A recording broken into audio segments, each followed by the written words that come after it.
E se, tipo, aquele padrão de fracasso que a gente mais odeia nas nossas vidas, sabe? Aquela dor crônica que sempre volta. E se isso for, na verdade, algo que nós mesmos encomendamos com riqueza de detalhes? Olha, essa é uma premissa que provoca um desconforto quase imediato. Muito, né? Sim, porque destrói completamente aquela narrativa super reconfortante de que nós somos apenas vítimas bem-intencionadas de um universo caótico ou de um destino cruel. Exatamente. É que assumir esse papel de vítima é muito fácil de digerir, né? Mas, bom, a nossa missão neste mergulho profundo de hoje é cruzar duas fontes que, assim, à primeira vista parecem habitar prateleiras completamente opostas da biblioteca. Com certeza, são materiais bem diferentes. Pois é. De um lado, nós temos o livro Existential Kink, da PhD Carolyn Elliott, que traz uma abordagem incrivelmente excêntrica e, tipo, até subversiva sobre a sombra humana. E do outro lado, o Urtext de Um Curso em Milagres, que é um material de uma profundidade espiritual e psicológica imensa. É uma combinação poderosa. Sim. O objetivo aqui é pegar essa insanidade do nosso ego, traduzir para a vida real e entregar ferramentas práticas para desarmar esse ciclo de autossabotagem. Certo, vamos desvendar isso. Como é que nós podemos sequer começar a entender essa ideia maluca de desejar o próprio sofrimento? Bom, para entender isso, sem que as nossas defesas mentais levantem um muro gigante na mesma hora, nós precisamos primeiro aceitar um fato. Qual fato? O fato de que a mente humana é um terreno profundamente dividido. Tipo, existe uma fratura imensa entre o que nós desejamos conscientemente, ali à luz do dia, e o que arquitetamos na escuridão do nosso inconsciente. É como se fossem duas pessoas habitando o mesmo espaço, né? Exato. E a autora do Existential Kink resgata um conceito histórico do Freud, chamado masoquismo psíquico. Masoquismo psíquico. Tá, e o que é isso exatamente? Basicamente, é o hábito que a nossa psique tem de encontrar um deleite, sabe? Um prazer sadomasoquista oculto nas próprias aflições. Caramba, é quase como se houvesse um vício em estar na pior, não é? É bem por aí. Nós nos apegamos ao drama. E as fontes trazem aquela citação famosíssima do Carl Jung que cai como uma luva aqui, né? Aquela que diz: até que se torne o inconsciente consciente, ele governará a vida e será chamado de destino. Perfeito, é exatamente isso. Ou seja, as pessoas continuam chamando de azar na carreira ou de dedo podre para relacionamentos, algo que, no fundo, os próprios porões da mente estão ativamente buscando. E o que é fascinante aqui é como o urtext do Um Curso em Milagres ecoa essa mesma dinâmica, sabe? Mas usando a lente do ego. Como assim, a lente do ego? É que o texto aponta que o ego não é apenas um traço de personalidade.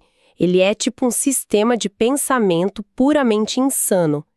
Ele extrai a sua força vital da crença na separação, no conflito e no medo. Nossa, então ele precisa do problema para existir. Exatamente. O ego literalmente inventa dores porque a paz absoluta, a ausência de problemas, significaria a morte dele. Cara, eu fico tentando visualizar isso na prática.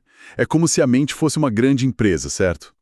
Gostei da ideia, continua. Tipo, o lado consciente seria o CEO da empresa. O CEO veste um terno impecável, ele quer lucro, quer crescimento, quer um escritório em harmonia. Mas o inconsciente, ou o ego nesse caso, ele seria quem nessa empresa? Olha, usando essa sua analogia, ele seria aquele funcionário rebelde do setor de TI que trabalha sozinho lá no subsolo. Nossa, sim, aquele cara que ninguém vê. Isso. E ele secretamente sabota os servidores da empresa durante a madrugada. Exato, ele derruba o sistema de propósito, tipo, só pelo prazer sádico e pelo drama teatral de ter que correr no dia seguinte para consertar tudo. Ele gera o caos para provar para a empresa inteira que ele é indispensável. Perfeito.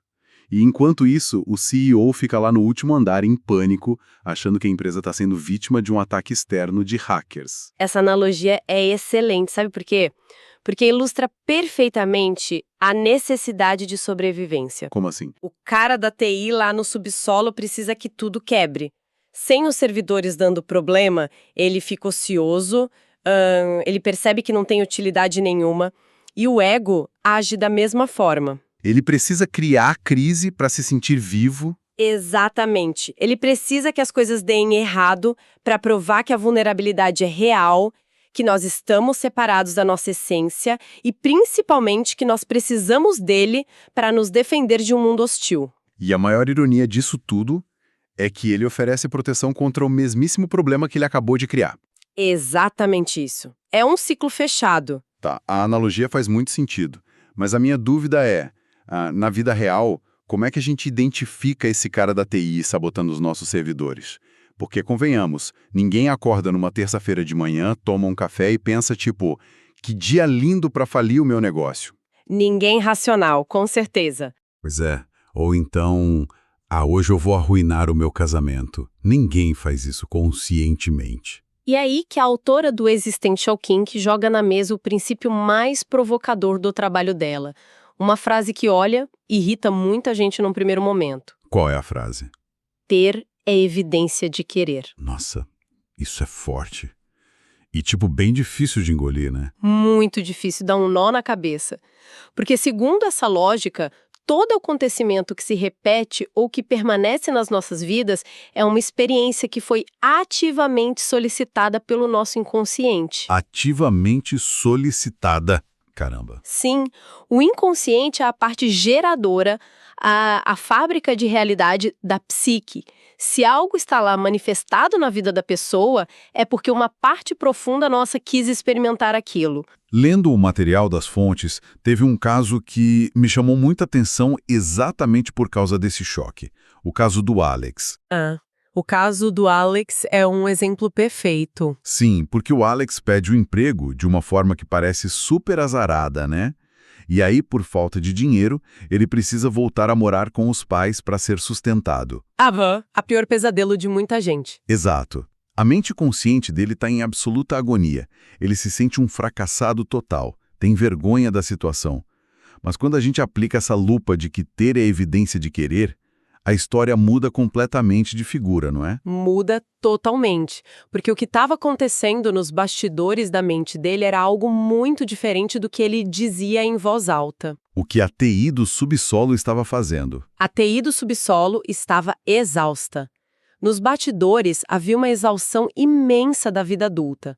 O inconsciente do Alex estava, sufocado com a pressão de pagar boletos, de ter sucesso, de ser um adulto funcional. Então a demissão foi, na verdade, um projeto bem-sucedido do inconsciente. Sim. Perder o emprego e voltar para a casa dos pais trouxe um alívio perverso para ele.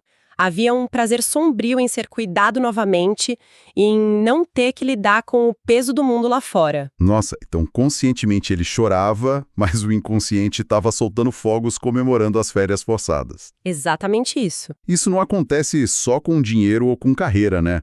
Afeta as nossas emoções o tempo todo.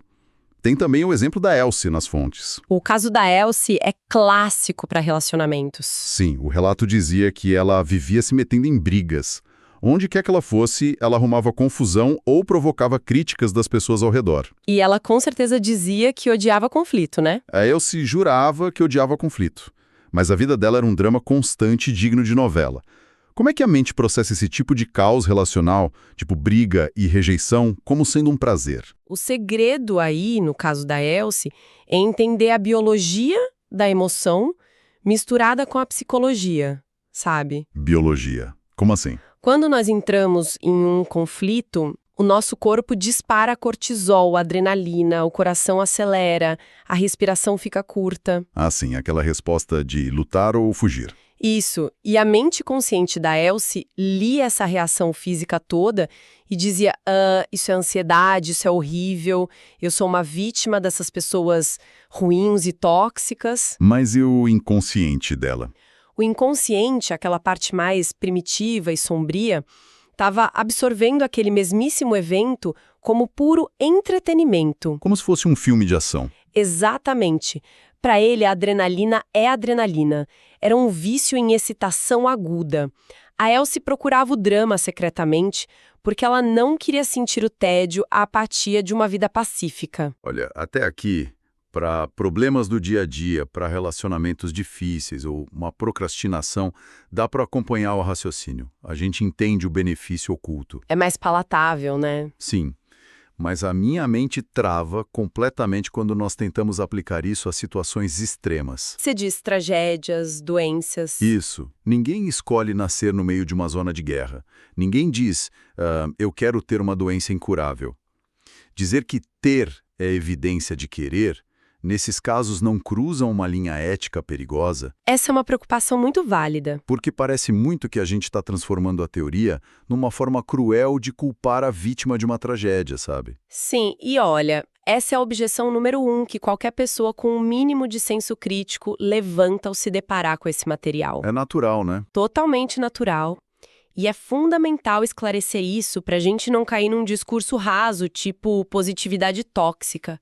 A fonte do Existential Kink é super cuidadosa ao dividir essa dinâmica em 2 camadas bem diferentes. Tá. E quais são essas camadas? Existe o desejo inconsciente pessoal, que são esses padrões repetitivos na nossa bolha individual, sabe? Como os casos do Alex e da Elsie que a gente acabou de falar. Aham, os dramas particulares. E a outra camada, Existe também o que o Jung chama de inconsciente coletivo. que seria uma força muito, muito maior do que o indivíduo sozinho, certo? Exatamente. Problemas endêmicos, tragédias globais, miséria estrutural. Essas coisas não são criadas por uma única pessoa dizendo eu quero sofrer agora. Graças a Deus, seria pesado demais. Pois é, eles são, na verdade, o resultado de milênios de impulsos reprimidos, medos, sombras de bilhões de seres humanos que se aglomeram e ganham uma massa crítica no mundo físico. É a sombra coletiva se manifestando em grande escala. E quando a gente traz o material de um curso em milagres para essa mesma discussão de tragédias e doenças, a perspectiva entra num território ainda mais profundo. Sim, o curso é bem radical nisso. Muito, porque o texto diz que, olha essa frase, a mente estava doente quando pensou que o corpo poderia adoecer. Eu achei essa afirmação de um impacto tremendo. É uma virada de paradigma gigante. Total. Ajuda a gente a desempacotar isso. Por que o ego usaria uma doença física grave, por exemplo? O que ele ganha com isso? Vamos lembrar da nossa analogia da empresa lá do começo. Do cara da TI. Isso. O ego precisa provar a separação e o caos para continuar existindo e ter relevância, né? Certo. Uma dor física extrema ou uma doença grave é tipo o argumento irrefutável do ego. É a cartada final dele. A prova máxima de que nós somos vulneráveis. Exato. O ego usa o corpo doente para gritar para a mente, sabe? Ele diz algo como: olha para sua dor material, como é possível você acreditar que faz parte de uma unidade divina perfeita ou que o universo é amoroso se o seu próprio corpo está quebrando? Caramba, é a solução mágica do ego para provar que ele está certo. É exatamente a solução mágica. O sofrimento físico extremo é usado para tornar a ilusão da separação inquestionável.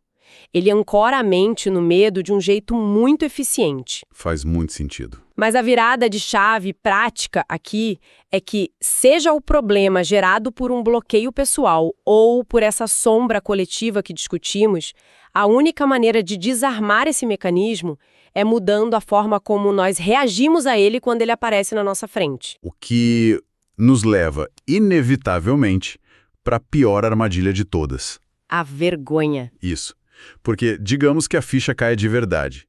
A pessoa que está ouvindo a gente agora pensa, caramba, eu realmente extraio um prazer torto em estar sempre sem dinheiro no fim do mês. E qual é a primeira coisa que a pessoa sente? A primeira reação ao descobrir esse prazer masoquista é sentir uma vergonha absoluta. Tipo, é repulsivo admitir isso sobre si mesmo. É uma dor moral muito forte. Sim. E pelo que as fontes indicam com clareza, essa reação de repulsa, de nojo de si mesmo, é exatamente o que não se deve fazer em hipótese alguma, certo? É o pior erro possível. O livro Existential Kink usa uma frase que eu acho perfeita. A vergonha é a assassina da magia. Nossa, repete isso. A vergonha é a assassina da magia. E a autora faz uma metáfora muito engraçada, visual até, sabe? Sobre tentar usar o pensamento positivo tóxico para mascarar essa vergonha toda. Ah, eu lembro dessa parte. É genial. Ela diz que focar apenas na luz depois de ver a própria sombra é como olhar fixamente para o sol com um sorriso super otimista no rosto, sem perceber que você está pisando descalço numa montanha de estrume.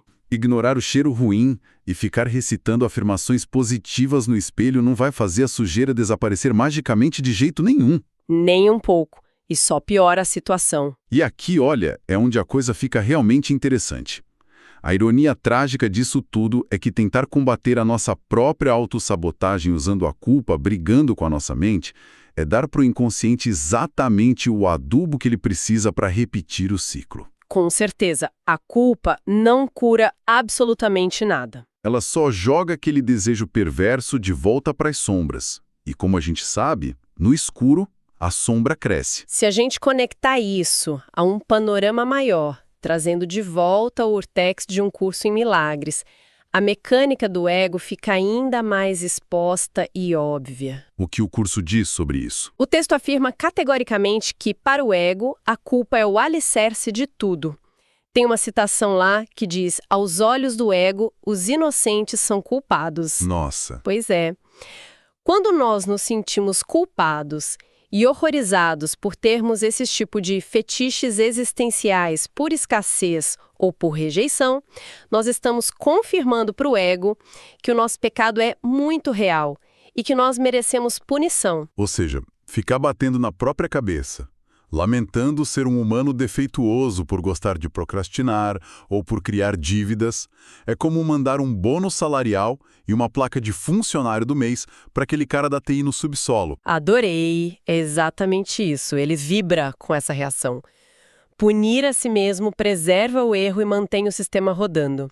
O ego tem essa armadilha genial de perdão falso, sabe? Perdão falso. Como funciona? Ele diz para nós olharmos para o nosso erro, sentirmos muito nojo dele, batermos no peito num arrependimento profundo, chorar e então, quem sabe, só talvez, tentar um perdão. Condicionado, né? Muito condicionado. Mas o curso ensina que o perdão verdadeiro é completamente diferente dessa dinâmica dramática. E qual seria, então, o perdão verdadeiro? É olhar direto para essa escuridão e ver que não há absolutamente nada a perdoar. Nada a perdoar. Nada.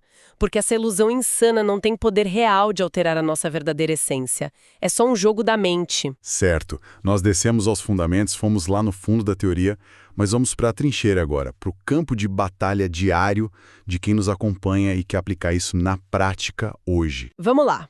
Nós já entendemos que não podemos usar a culpa de jeito nenhum porque ela alimenta o ego e fortalece o problema. Correto. A culpa é comida de ego. E nós não podemos usar aquele otimismo cego, ignorando o estrume, porque isso é pura fuga da realidade. E isso também não funciona. Qual é a saída, então? Como é que a gente desarme essa bomba na vida prática? A solução, unificando essas duas perspectivas maravilhosas, exige uma mudança radical e, vou te dizer, até um pouco absurda de atitude perante a nossa própria escuridão. Absurda como? O método de meditação que é proposto em Existential Kink é super passo a passo e muito contraintuitivo. Primeiro de tudo, a mente precisa identificar a situação que mais odeia na vida atual. Dá um exemplo. Digamos, uma rejeição amorosa recorrente, ou aquele projeto profissional que nunca sai do papel e te dá muita frustração. Tá, identificamos o alvo, a pessoa sabe exatamente o que a incomoda.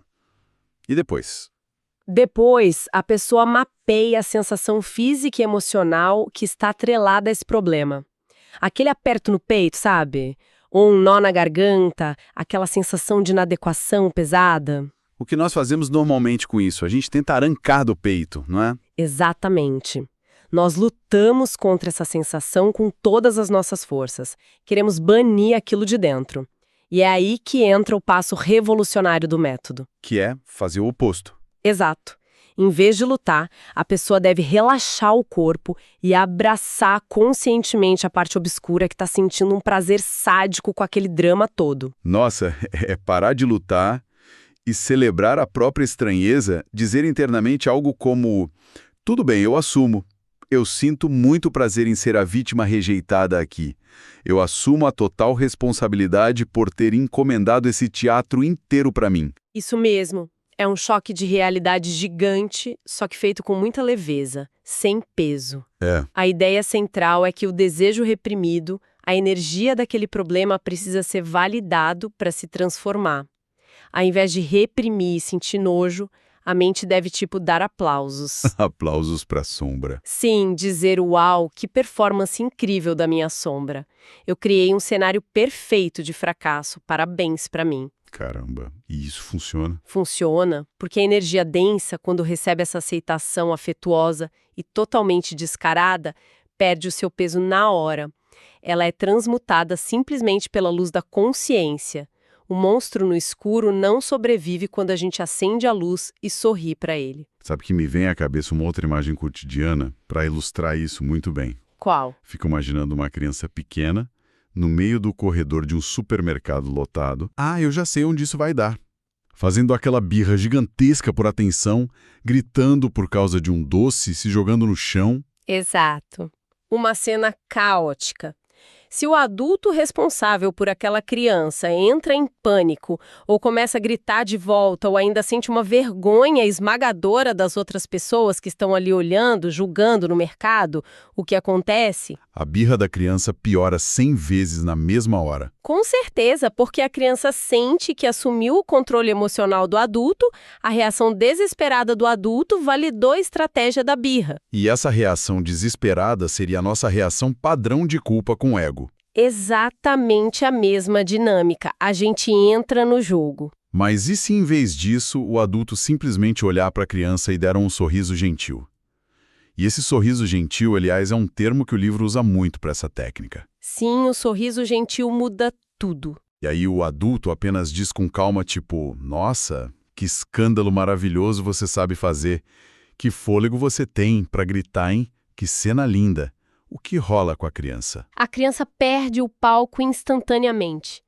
Sabe, o choque de receber aceitação incondicional e não encontrar resistência quebra o ciclo. Não há mais nenhum motivo para lutar porque o adulto não está brigando. Perfeito. A tensão simplesmente derrete.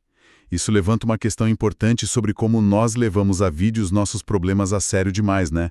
Olhar para a própria escuridão com esse sorriso gentil arranca toda a dramaticidade moralista do sofrimento. Parece um jogo. E é aí que o conceito de milagre de um curso em milagres entra de forma tão sublime e prática. Como o curso vê o milagre nesse contexto? O texto enfatiza muito que o processo de despertar é simplesmente trazer as ilusões à verdade.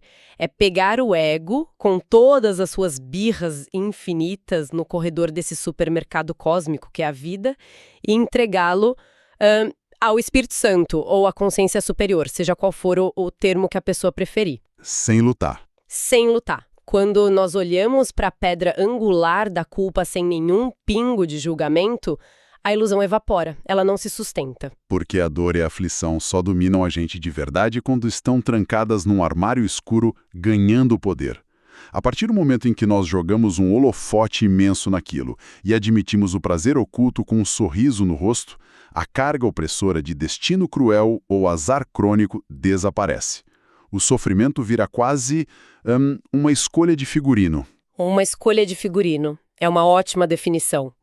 E essa leveza é o que o curso chama de o hábito dos milagres. Milagres são um hábito. Sim, milagres não são raios sobrenaturais caindo do céu, sabe? São mudanças de percepção.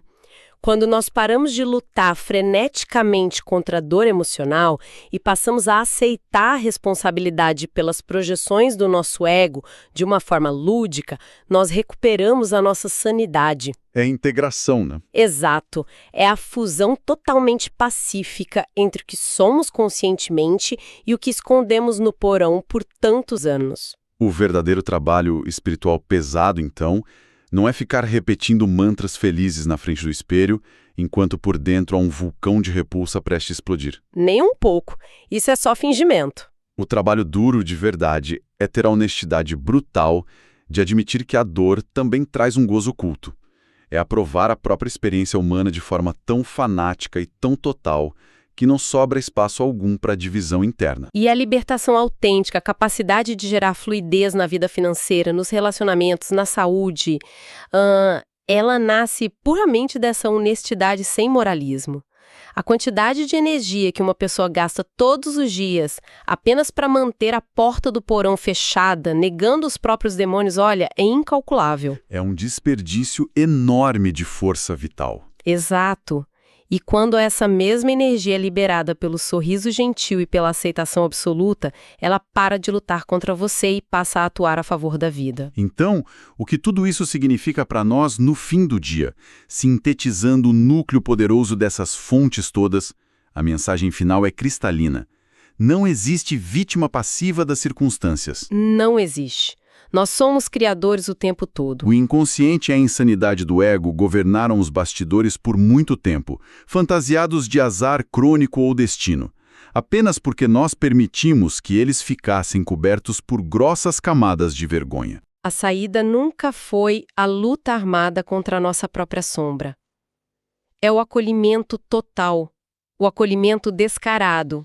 É olhar para a pior parte de nós mesmos e oferecer um sorriso gentil, neutralizando de vez a culpa que alimentava a engrenagem.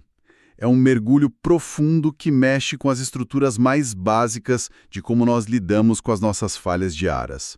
E, bom, para fechar a nossa análise de hoje, nós deixamos uma reflexão para quem nos ouve. Uma reflexão importante. Se o nosso inconsciente, mesmo operando nas sombras, mesmo fragmentado e cheio de medos, possui um poder magnético tão absoluto a ponto de arquitetar com perfeição os nossos maiores dramas, piores dívidas e conflitos, imaginemos por um segundo o que essa mesmíssima força incalculável será capaz de manifestar na nossa experiência no instante em que for abraçada, despida de vergonha e realinhada com a alegria e com a luz. E se a energia fenomenal que nós gastamos a vida inteira para nos sabotar no porão sempre tenha sido a chave mestra esperando para destravar os nossos maiores milagres?